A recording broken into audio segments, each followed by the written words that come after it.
Hello and welcome to the In a Nutshell podcast with myself, Andrew Miles Davis, and my co-host, Chris Branch. This is the daily 10-minute podcast where we take out all of the techie talk around generative AI and focus on what the everyday person, content creator, and marketer wants to hear. Now, we've only got 10 minutes, so we can only focus on one particular subject. And today we're going to tackle a subject that has been spoke about many, many times across many, many different platforms and many different types of media, be it television, radio, online. And that is verification of accounts. And the reason why we want to talk about this is because AI is making this, I would say, harder to verify if someone is human or not. Now, before we get into a study, Chris, I want you to kind of explain to everyone what happened to you when it comes to LinkedIn and what you think LinkedIn is going to be doing moving forward. Yeah, so it started out on Twitter, to be fair to them. X now, if you know it as X. But a lot of profiles were being asked to prove that they were human by verifying their identity with a government issued passport or the equivalent of that, like a driving license, something like that. And it's because X has an infiltration of bot accounts, and AI has just put this on steroids. Now everybody can open 1,000 different Twitter accounts with AI, and it's relatively easy compared to what it was in the botnet days. Yeah. And Elon was actually extraordinarily annoyed at this because when he first Ooh, bought X, he didn't realize how many fake accounts there were. And this yeah. got the ball rolling. And now every social media platform, LinkedIn being the second biggest one at the moment, is asking people to verify. Even I was told if I don't verify, I may reach up to 33% less people in my social Wow. posts. Wow. So they're really gonna almost put like a like a noose around your neck when it comes to verification. It's saying, look, if you want people to see your content, then Yeah. verify it. And Um, LinkedIn has had this bad attitude, to be honest, of this like guilty until proven innocent. They do this with all of their stuff. And so yeah, they'll just assume that you're an AI until you send them a passport. And that's yeah. so wrong in my eyes. The thing is, we've had this quite a lot for a number of different reasons where it's like, and a lot of people say, well, if people are trolling, then why don't you just put out, like, we should get them to sign up with their passport or their driving license. And I kind of understand that, but I also understand the privacy issues, like Yeah, me giving too. your passport details, that's what you don't know what they're doing with it. When the terms and conditions, because they'll have to put something in the terms and conditions. You don't know. You're kind of going off of faith what they're doing with this information, and you never know what happens later on. And I remember when this was said in Avengers: Age of Ultron, agendas change, and I always remember that. When it's like the agenda now is this, but agendas change, so you never know kind of where what they're going to do. So that's why for me, I would love to see some form of way that you can verify people, but given your passport, your driving license, I don't know if that's the right way. There must be other ways to do it, which kind of protects people's privacy, makes people feel secure, but also kind of obviously lets people know if you're in trouble. Because essentially, it's just another way of policing people. Definitely, and especially when you know that these platforms are willing to work with the government and sell your information to them. Like that was the Twitter leak, is that literally the FBI was paying them millions in order to extort details of their users in order to do their investigations. And that just Yeah, doesn't feel right, not saying that, anything criminal or anything like that, but yeah, it's just bizarre that then, but I understand it as well from a point of accountability. It's vital. If yeah, you're anonymous or you have anonymity, then you can say anything you want with no consequences, and you can be yeah, as racist or as horrible as you want, and there's no repercussions for you. And many people have had this argument since the internet was born. Is it still good to have some anonymity?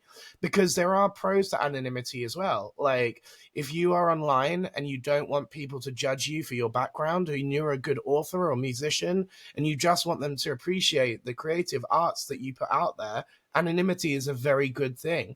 But yeah, then that's not going to be possible in the future, it sounds like. It sounds like platforms are going to block anonymity, which is yeah. dangerous in a way, but also, it's also dangerous not to have accountability. Yeah, exactly. And a study like this kind of is also going to kind of like really kind of bring in the point for them, in the sense that there was a study conducted by researchers at the University of Notre Dame, and they delved into the challenges of identifying AI bots in political discussions on Mm. social media. So I was reading this on where was I reading this? I was reading this on the Tech Times. So I'm just going to read, like, summarize the article.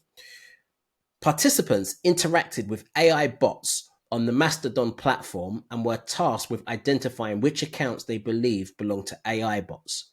The results showed a misconception rate of 58% among participants, indicating the difficulty in really kind of working out the difference. So 58% got it wrong. Various large language models based AI, various large language models like GPT-4 from OpenAI, Llama, Claude, all of these were kind of, they created bots using these, and they were so good at trying to work out. Sorry, they were so good at being like a real person that over half the people who was trying to work this out couldn't.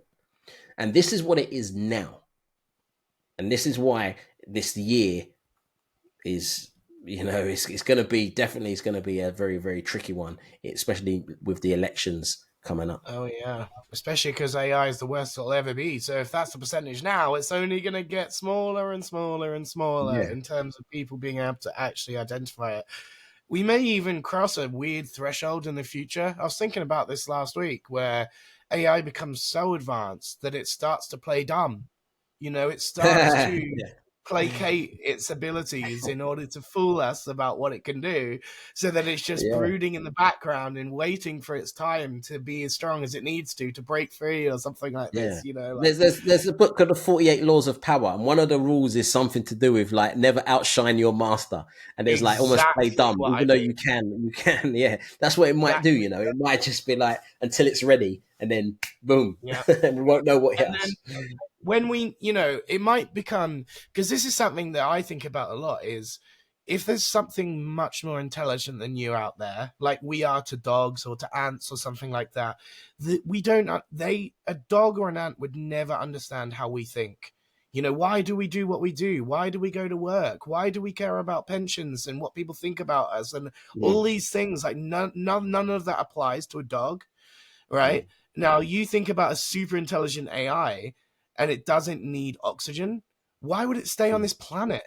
Why wouldn't it just beam itself out to outer space? Like Mm. it might be like, get me the hell away from all these narcissistic humans and the stupid, shitty thoughts they have every single day.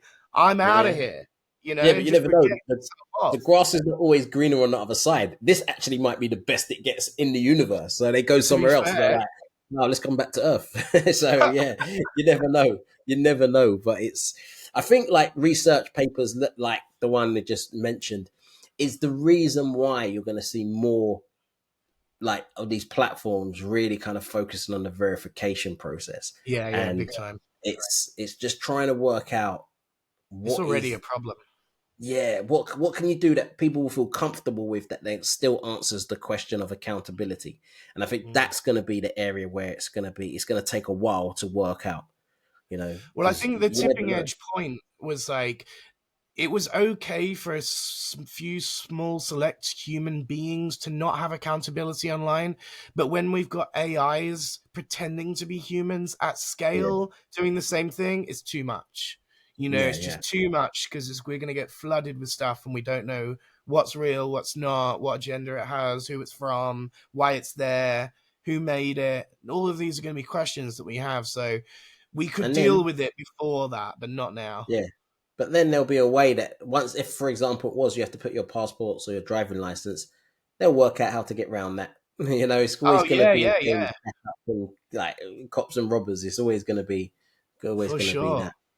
Mm, For sure. It'll be another game as well. We've seen this in like social media terms, like how many times social media platforms ban specific logic or automation or something like this.